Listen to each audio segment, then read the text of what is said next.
आज की कहानी एक ऐसी जगह के बारे में है जिसका सिर्फ नाम ही रूह कंपाने के लिए काफी है। काला कमरा। ये सिर्फ कोई कहावत नहीं थी, ये तो उस गांव के लोगों के दिल में बैठे डर की असली वजह थी। एक दादी की चेतावनी जो इस पूरी कहानी में बार बार गूंजती है और एक ऐसे राज की बुनियाद रखती है जिसे कोई भी सुलझाना नहीं चाहता। तो कहानी की शुरुआत होती है एक गांव से। ऊपर से देखने में तो सब कुछ बड़ा शांत लगता है, लेकिन उस शांति के नीचे ना एक बहुत ही गहरा, बहुत पुराना डर छिपा हुआ है। कहानी के जो मुख्य किरदार हैं वो हैं रवि और उसकी छोटी बहन नंदिनी। दोनों गर्मियों की छुट्टियों में अपने गांव आए हैं और इस बात से बिल्कुल अनजान हैं कि ये छुट्टियां उनकी जिंदगी को हमेशा हमेशा के लिए बदलने वाली हैं। और ये है हमारी कहानी का असली विलेन, काला कमरा। गांव के एकदम आखिर में एक पुरानी टूटी फूटी हवेली, जिससे पूरा का पूरा गांव खौफ खाता है। मतलब कोई उसके आसपास भी नहीं जाता।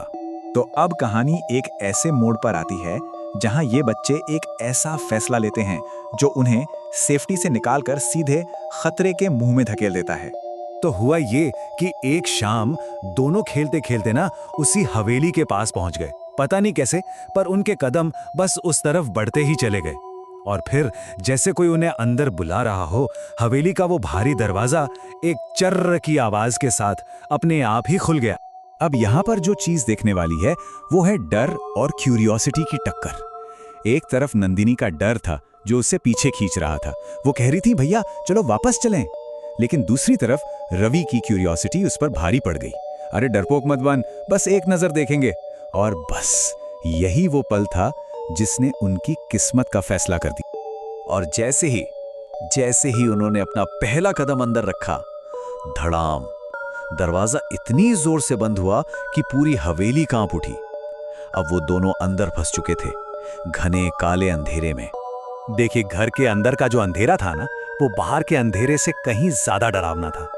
और बस यहीं से डर की रफ्तार और तेज हो जाती है।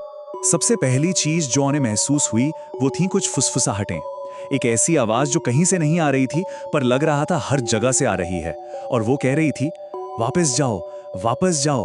घबराहट में रवि ने फौरन अपने मोबाइल की टॉर्च ऑन की, लेकिन रोशनी जब दीवारों पर पड़ी तो उनके होश ही उड़ गए।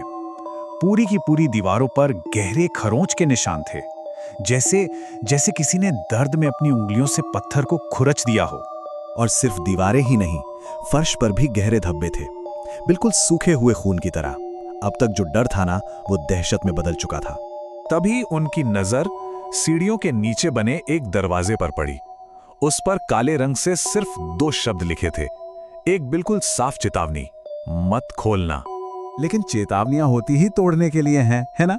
अब ये बच्चे उस हवेली के सबसे काले सच का सामना करने वाले थे। और ये सब बहुत धीरे धीरे हुआ। सबसे पहले तो वो दरवाजा चरमराने की आवाज के साथ अपने आप खुल गया। अंदर झांका तो कमरे के ठीक बीच में एक पुरानी सी कुर्सी रखी थी और उस कुर्सी पर सफेद साड़ी पहने एक औरत बैठी थी। और फिर उसने बहुत धीरे से अपना सर ऊपर उठाया। उसकी आंखें नहीं थी, आंखों की जगह बस 2 काले गहरे गड्ढे थे। एक पल के लिए सब कुछ जैसे थम सा गया, सिर्फ उन बच्चों की तेज चलती सांसों की आवाज आ रही थी। और फिर उस औरत ने अपनी कहानी सुनाई। पता चला कि वो कभी इसी घर की मालकिन हुआ करती थी। उसी के अपने परिवार ने उसे इस कमरे में बंद कर दिया था, भूखा प्यासा मरने के लिए छोड़ दिया था। और अब उसका बदला ये है कि जो कोई भी इस कमरे में कदम रखता है वो हमेशा हमेशा के लिए उसी के साथ रह जाता है। तो सवाल ये है कि क्या वो बच्चे वहां से निकल पाए? कहानी का अगला हिस्सा उनकी भागने की बेचैन कोशिश और एक ऐसे अंत के बारे में है जो सुकून नहीं देता। वो दोनों भागे, लेकिन घर जैसे एक भूल भुलैया बन चुका था। हर रास्ता घूम फिरकर उन्हें वापस उसी कमरे में ले आता। तभी अचानक रवि को अपनी दादी की कही एक बात याद आई। उसे समझ आया कि यहाँ से भागकर नहीं निकला जा सकता। यहाँ से निकलने का रास्ता डर का सामना करने से ही मिलेगा। उसने हिम्मत करके उस आत्मा से चिल्लाकर कहा, तुम्हारे साथ जो भी हुआ बहुत गलत हुआ, प्लीज हमें जाने दो। और बस अचानक ही सब कुछ गायब हो गया। एक पल पहले वो उस डरावने कमरे में थे और अगले ही पल उन्होंने खुद को हवेली के बाहर जमीन पर पड़ा पाया। सुबह हो चुकी थी। वो दोनों भागे भागे घर पहुंचे। उन्हें लगा कि अब वो सेफ हैं, लेकिन उस रात ने उन पर एक ऐसी छाप छोड़ दी थी जो कभी मिट नहीं सकती थी। नंदिनी उसके बाद कभी भी अकेले कमरे में नहीं सो पाई। और रवि को आज भी हर रात एक ही सपना परेशान करता है।